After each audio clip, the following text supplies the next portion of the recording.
Hi, this is Debbie Jones with Learning Through Technology, here to tell you about the email archive system. The email archive system is a new service.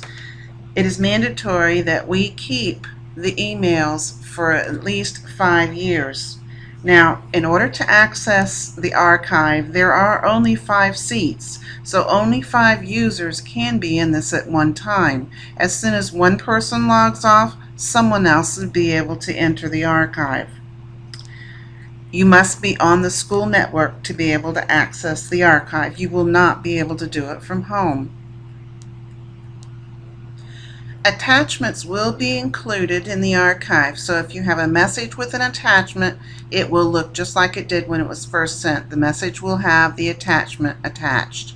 You no longer need to keep or save messages in your mailbox for an extended period of time. That's going to free up space in your mailbox. You'll always be able to get it from the archive. Now, the archive is only going to store items that have been sent or received. It will not store any RWD or conference messages. No one can delete email from the archive. You can save messages, you can print them, and you can export them or forward them. To access your archive, you will click on the icon on your desktop that is called My Archive. Double-click on it.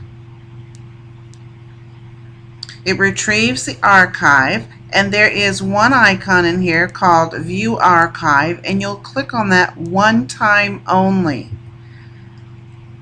It will retrieve the archive, and it will also come up with another window that is going to be a read-only window. If you're not seeing the read-only window, you will need to find it. There's a couple ways that you can do that. One would be to go down and click on your first class icon on your taskbar and come on over, and you'll see where it says that object is read-only. You can click on it there. The other way to do that would be to use your Alt-Tab and just tab through the windows until you find that read-only icon. Again, you must have that read-only icon or you will not be able to access the archive. So I'm going to click OK on that. You'll notice that the containers in the archive are by the years. Now, the last one I have is January 1st, 2012, and then in parentheses it has 999 plus. That's because the year has not ended yet, and so this archive is not complete. I'm going to go to the one that is January 1st, 2011 through December 30th, 2011, and that would be a complete archive. Now, I can double click on that and get in and see all the emails that were received and sent during that year. Again, you will not see the conferences and you will not see RWD.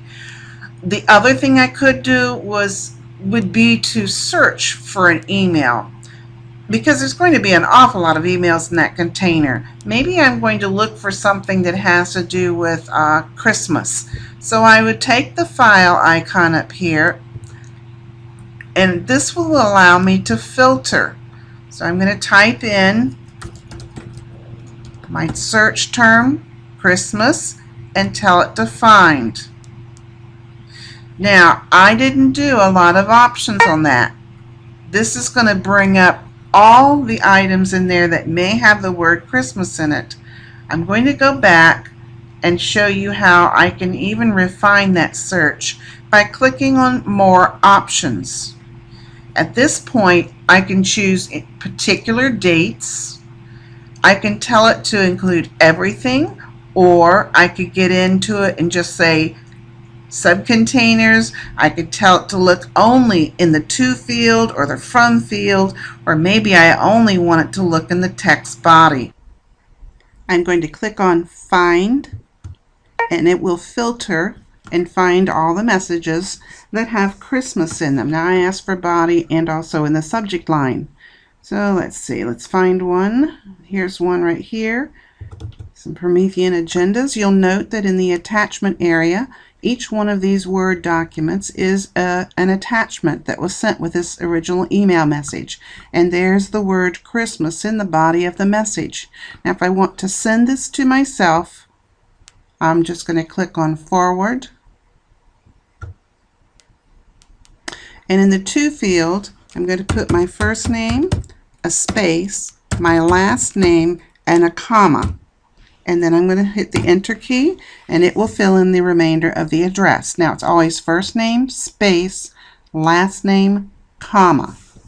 And then I click Send, and it will be sent to my current email.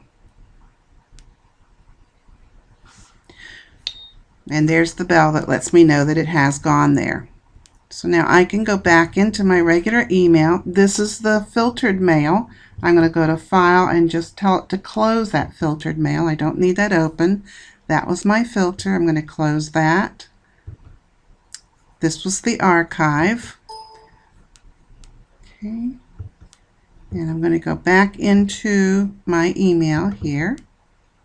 And there it is, Debbie Jones, Archive Services, and it's the Promethean agendas that I sent to myself. So now it looks like a brand new email that was just sent to myself. I could open it, and there are the attachments. So everything's there.